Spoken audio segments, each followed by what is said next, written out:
தென்காசி மாவட்ட நிர்வாகம் சார்பில் நேற்று மிகப்பெரிய அளவில் வாக்காளர் விழிப்புணர்வு பேரணி நடத்தப்பட்டது.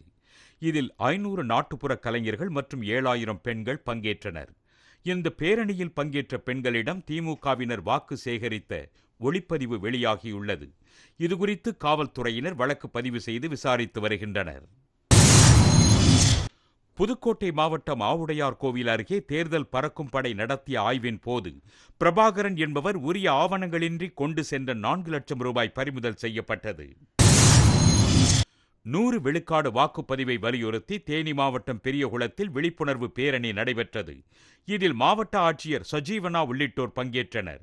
மேலும் வாக்காளர் விழிப்புணர்வு கோலங்கள் வரையப்பட்டு அதன் முன்பு தன்னார்வலர்கள் உறுதிமொழி எடுத்துக் கொண்டனர்.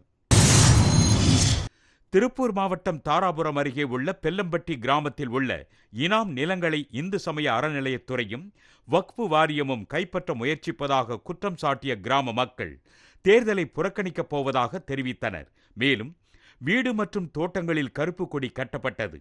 நிலம் பறிக்கப்படுவதை கண்டித்து பெண்கள் சிலர் மண்ணை வாரி தூற்றியதால் பரபரப்பு நிலவியது.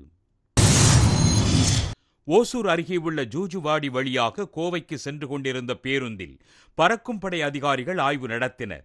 அப்போது உரிய ஆவணங்களின்றி கொண்டு செல்லப்பட்ட 30,50,000 ரூபாய் பணம் மற்றும் 500 கிராம் தங்க நகைகள் பறிமுதல் செய்யப்பட்டன.